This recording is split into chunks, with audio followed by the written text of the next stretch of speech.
అమ్మ నమస్తే. నమస్తే అమ్మా. అంతర్జాతీయ మహిళా దినోత్సవ శుభాకాంక్షలు అమ్మ మీకు. మీ అందరికీ కూడానమ్మా. ప్రపంచం యావత్తు ఉన్నటువంటి మహిళా జనాలందరికీ కూడా మహిళా దినోత్సవ శుభాకాంక్షలు. ఓకే, మనకి మనం శుభాకాంక్షలు చెప్పుకోవటం చాలా సంతోషంగా మనకి అనిపిస్తుంది. మనమన్నా చెప్పుకోవాలి కదా. కరెక్ట్ అమ్మా, కరెక్ట్. అంటే ప్రతి సంవత్సరం వస్తుంది, మనం ప్రతి సంవత్సరం మాట్లాడుకుంటూనే ఉంటాం. ఏ సంవత్సరానికి ఆ సంవత్సరం ఒక్కసారి వెనక్కి తిరిగి చూసుకొని మనం ఇప్పుడు ఎక్కడ దాకా వచ్చాం అంటే ఈ ఒక్క రోజనే కాదు, ప్రతిరోజు మనం గుర్తిరిగి ఉండాలి మరిన్ని నిర్ణయాలు తీసుకోవటానికి. ఎందుకంటే మనం జనవరి 1 రాగానే ఈ సంవత్సరం అంతా నేను ఇలా చేయబోతున్నాను అలా చేయబోతున్నాను ప్రతి ఒక్కరూ మాట్లాడతాం. మన మహిళలకంటూ ఒక రోజు ఉంది కాబట్టి ఈ రోజు నుంచి నా వంతుగా నాకు సంబంధించి, నా కుటుంబానికి, నా సమాజానికి సంబంధించి ఈ నిర్ణయం నేను తీసుకోవాలనుకుంటున్నాను అనేది ఉంటే బాగుంటుందేమోనని నాకు పర్సనల్గా అనిపిస్తోంది. ఈ భావన బాగుందమ్మా. లేకపోతే మహిళా దినోత్సవం ఆడవాళ్ళు చేసుకోవడం ఏంటమ్మా? నా పుట్టినరోజు నేను చేసుకుంటానా? ఇంట్లో పిల్లలు ఉన్నారు, వాళ్ళ పుట్టినరోజు ఎవరు చేస్తారు? మనం చేస్తాం, పెద్దవాళ్ళు చేస్తారు. ఒకవేళ పెద్దవాళ్ళు ఉన్నారు, వాళ్ళ పుట్టినరోజు ఎవరు చేస్తారు? కుటుంబ సభ్యులు చేస్తారు. అంతేగాని మహిళా దినోత్సవం ఎవరు చేయాలి? మహిళలు కాని వాళ్ళు చేయాలి. అంటే పురుషులు చెయ్యాలమ్మా. పురుషులు చేస్తేనే అది మహిళా దినోత్సవం. మన కెమెరామెన్లు నవ్వుతున్నారమ్మా ఈ మాట చెప్తుంటే. నవ్వనండి, ఎందుకంటే వాళ్ళకి ఈ దృక్పథం ఇంతవరకు ఎవరు వాళ్ళకి చెప్పలేదు. మహిళా దినోత్సవం నాడు ఇతర నార్యస్తు భుజ్యంతే రమంతే తత్ర దేవతాహ అని చెప్పి ఈ దేశంలో ఆడవాళ్ళు పూజనీయులు, వాళ్ళని పూజిస్తే దేవతలు సంతోషిస్తారు, వాళ్ళని గనక గౌరవించకపోతే చేసిన పనులన్నీ వృధా అనే మాట మీరు నేను చెప్పుకుంటే ఏం లాభం అమ్మా? మన్ని గౌరవించాల్సింది ఎవరు? పురుష సమాజం. అంతేకాదు, ఇంకోటి కూడా ఉంది. మనని మనం గౌరవించుకోవడం కూడా తగ్గిన పరిస్థితి కనుక గుర్తు చేసుకుంటున్నాం. ఏ అత్త కోడల్ని గౌరవించదు, ఏ కోడలు అత్తని గౌరవించదు. ఒకళ్ళనొకళ్ళు గౌరవించుకోవడం ఆడవాళ్లలోనూ తగ్గింది కనుక తప్పనిసరిగా స్త్రీలు తమ యొక్క అస్తిత్వాన్ని గుర్తుపెట్టుకుని తమ గౌరవాన్ని తాము కాపాడుకుంటూ సాటి స్త్రీ యొక్క గౌరవాన్ని కాపాడతాము అని తప్పనిసరిగా నిర్ణయం తీసుకోవాల్సినటువంటి అవసరం ఉంది. సాధారణంగా స్త్రీలకు స్త్రీయే శత్రువు అనే మాట లోకంలో ఉంది, మనం గమనిస్తూ కూడా ఉన్నాం. అవునమ్మా. అంటే పూర్తిగా కాదు కానీ 50% వరకును అంతకన్నా ఎక్కువనో గమనించవచ్చు. అటువంటిది కూడా లేకుండా చేయొచ్చు కదా. కనీసం మన వంతుగా ఆడవాళ్ళందరూ ఒక నిర్ణయం తీసుకుని ఈనాటి నుంచి సాటి స్త్రీని నేను గౌరవిస్తాను, ఎట్టి పరిస్థితుల్లో అవమానం చేయను, తక్కువ చేయను, చులకన చెయ్యను అని నిర్ణయం తీసుకుంటే ఎంత బాగుంటుందమ్మా? అద్భుతం. అది తీసుకోలేము. ఏదో ఒక వేడుకగా చేస్తున్నాం. ఎందుకు చేస్తున్నాము అంటే కూడా ఇంటర్నేషనల్ ఉమెన్స్ డే కదండి, చెయ్యాలి. అంతర్జాతీయ మహిళా దినోత్సవం కనుక మేము చెయ్యాలి అంతే తప్ప అంతకన్నా పెద్ద విషయం ఏం కనపట్టలేదే. వీటన్నింటినీ అధిగమించేటటువంటి స్థితికి రావాలి. ఇక ముందు స్త్రీల కోసం ప్రత్యేకంగా మనం హక్కుల కోసం అడిగే పరిస్థితి రాకుండా మనని మనం చక్కగా స్వయం సమృద్ధంగా తయారు చేసుకోవాలి. మీరెవరండి నన్ను గౌరవించటానికి, నాకు హక్కులు ఇవ్వడానికి? నా హక్కుని నేను అనుభవిస్తా. నాకు హక్కు ఉంది, నువ్విచ్చేదేమిటి? హక్కులు ఒకళ్ళు ఇవ్వరు, ఎవరికి వాళ్ళు అనుభవించాల్సినటువంటిది.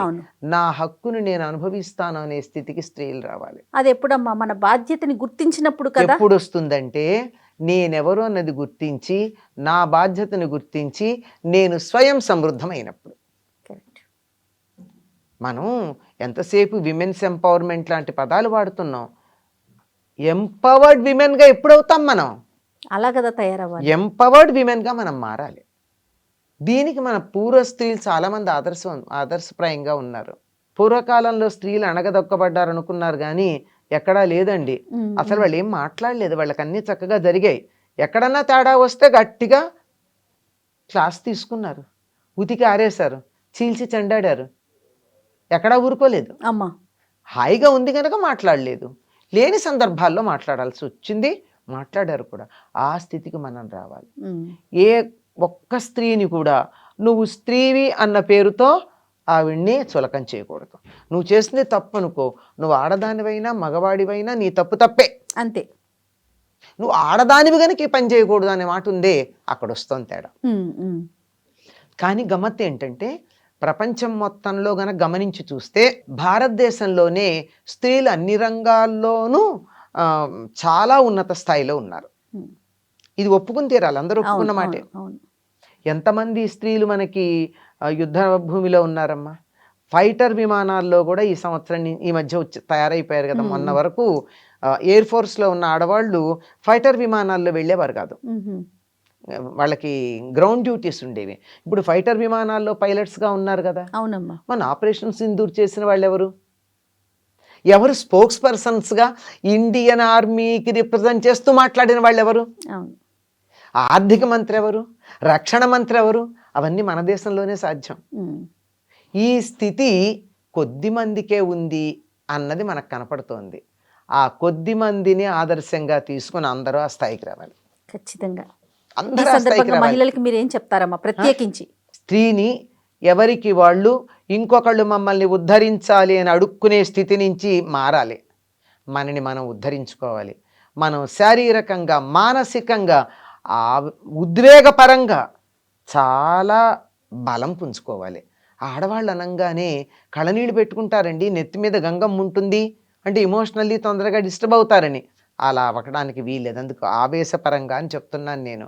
దానన్నింటిలోనూ కూడా సంయమనం పాటిస్తూ అన్నింటిలోనూ ఉన్నత స్థితికి ఒకళ్ళ మీద ఆధారపడకుండా మనంతట మనం తయారవ్వాలి. దీనికి కుటుంబ సభ్యుల సహకారం కావాలమ్మా, అందులో అనుమానమేం లేదు. అంటే మళ్ళీ కుటుంబ సభ్యుల సహకారం అంటే వాళ్ళ మీద ఆధారపడ్డామని కాదు, మగవాళ్ళు ఉన్నత స్థానానికి వెళ్ళాలన్నా కుటుంబ సభ్యుల సహకారం కావాలి, ఖచ్చితంగా కావాలి, ఎవ్వరికైనా కావాలి. కనుక ముందుగా ఇంట్లో చిన్నప్పుడు తల్లి, పెళ్ళయిన తర్వాత అత్తగారు తప్పనిసరిగా ఆడపిల్లల్ని సపోర్ట్ చేయాలి. మన ఆడపిల్లలు ఎవరైనా సరే, ఎక్కడున్నా సరే, ఏ రంగంలో ఉన్నా సరే, మన ఇంట్లో ఉన్నా, పక్కింట్లో ఉన్నా, ఎక్కడున్నా, వీళ్ళందరూ ఉచ్చ స్థితికి వచ్చేదాకా స్త్రీలందరూ జాగ్రత్తగా కృషి చేయాలి. ఉద్యోగాలు చేయడం ఒకటేనా సమానత్వం అంటే? కాదు కదమ్మా. ఇది ఒక రకమైన బానిసత్వమే కదా, అంతే కదా. మగవాడు సంపాదించి తెస్తే హాయిగా కూర్చుని తినే స్థాయి నుంచి అతడి సంపాదనలో సగభాగం భరించినప్పుడు మరి ఇంటి బాధ్యత కూడా అతను భరించద్దు. అది లేకుండా ఇది ఆడవాళ్ళని ఎత్తినేసేస్తే ఏమైంది? బానిసత్వం పెరిగింది. అది ఇది కూడా పెరిగింది కదా. అదే బానిసత్వం పెరిగింది. ఆ స్థాయి నుంచి మారి నాకు నచ్చింది, సంపాదన కాదు ప్రధానం, నాకు నచ్చినటువంటి పనినే చేస్తా, నాకు నచ్చినట్టుగా, అంటే మళ్ళీ విచ్చలవిడిగా ఉండడం కాదు సుమా. ధర్మము, నీతి, సమాజం వీటిని దృష్టిలో పెట్టుకుని ధర్మ మార్గంలో వెడుతూ నేను ఉన్నత స్థితికి వెడతాను అనే స్థాయికి ఆడపిల్లందరూ రావాలి.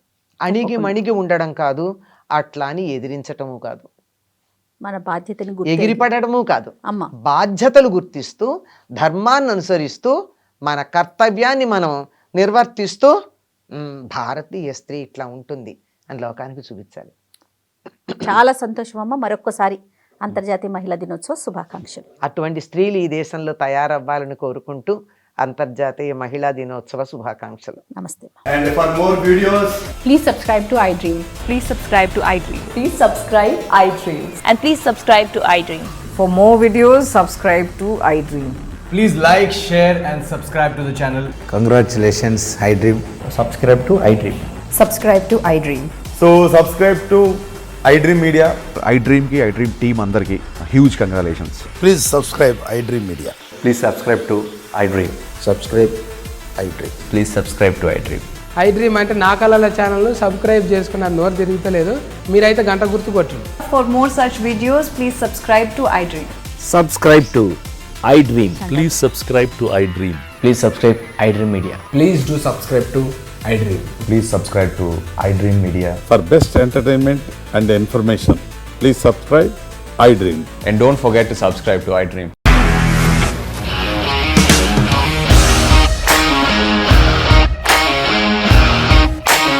ఇండస్ట్రీలో కమిట్మెంట్ ఇష్యూస్ వస్తే నీకు కూడా వచ్చినట్టు? మార్నింగ్ తీసుకెళ్ళాలంటే కొట్టి పడేసాడు.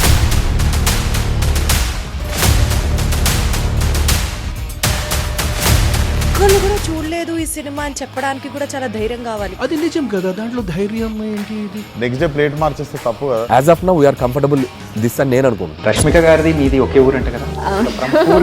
నీకు కోపం వచ్చిందంటే బాగా తిట్టేత్తరా? తిట్టేద్దామండి. నిజంగా గేమ్ ని ఎలా చేంజ్ చేయగలిగారు? ఏపీఎస్ఎఫ్సి వాళ్ళకి 6 నెలల్లో నేను 6 లక్షలు కట్టా. బిజినెస్ చేయాలనుకుంటే it is as difficult as riding a tiger.